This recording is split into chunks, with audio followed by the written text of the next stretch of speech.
తండ్రి కుమార పరిశుద్ధాత్మకు మహిమ కలుగునుగాక. ఈనాటి జీవవాక్యం. ప్రభువు పడిపోయిన వారిని లేవనెత్తును, కృంగిపోయిన వారిని పైకి లేపును. కీర్తన 145 వచనము 14. ప్రియ సహోదరి సహోదరులారా, దేవుని ప్రియ బిడ్డలారా, మన ఆశ్రయ దుర్గమైన ప్రభువు మీకు నీతిని నిబద్ధతను దయచేయునుగాక. పడిపోవడం అనగా జీవితంలో విఫలమవ్వడం, వెనకబడడం, సాధించలేకపోవడం. భూమి మీద చాలామంది ప్రజలు సరైన దైనందిన అవసరాలు దొరకక అప్పులు పాలై ఇబ్బందులు పడుతున్నారు. వేసిన పంటలు సరిగా పండక రోధిస్తున్నారు. పెంచి పోషించిన కొడుకులు కూతుర్లు తల్లిదండ్రులను అత్తామామలను విడనాడటం, చదువులలో రాణించకపోవడం, ఇంకా అవినీతి మార్గాలను ఎంచుకోవడం, పాపపు జీవితాన్ని కొనసాగించడం, దోపిడీ కాండ్రుగా దోషులుగా సమాజంలో చలామణి అవ్వడం. ఇలా జీవిస్తున్న వారిని ప్రభువు లేవనెత్తుతాడు.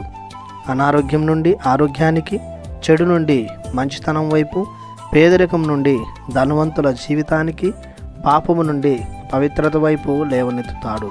అప్పులు తీరుస్తాడు, ఆర్థిక స్థితిని మారుస్తాడు, జీవితాన్ని మహోన్నతం చేస్తాడు.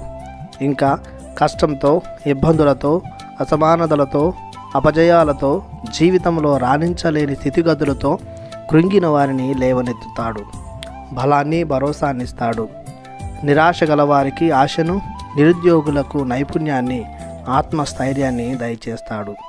ప్రస్తుత కాలంలో చాలామంది యువకులు చదివిన చదువులకు సరైన ఉద్యోగం దొరకక తమకు కావలసిన నైపుణ్యాన్ని, శిక్షణను పొందుటకు ఆర్థిక స్తోమత లేక ఆత్మ న్యూనత భావానికి లోనవుతున్నారు. వారికి ఇప్పుడు జీవితం విఫలమైనదిగా కనిపిస్తుంది. కానీ కాలాలను, స్థితిగతులను శాసించగల దేవునికి సమస్తము సాధ్యమే. సాధ్యం చేయగల దేవుణ్ణి నమ్మిన ప్రతి ఒక్కరూ జీవితంలో ఇంకెప్పుడు విఫలమవుతాను అన్న ధోరణికి రారు. ఎందుకంటే ప్రభువు వారిని లేవనెత్తి పడిపోకుండా చూసుకుంటాడు కనుక. ప్రార్థించుదాము. మాకు కొండంత అంటగా నిలుస్తున్న సర్వేశ్వర, మీ అనలేని కృపకు గాను మీకు స్తోత్రాలు అర్పిస్తున్నాము.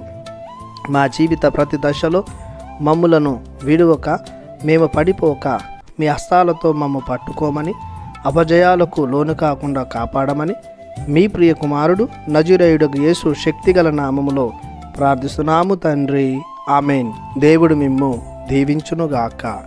ఆమెన్.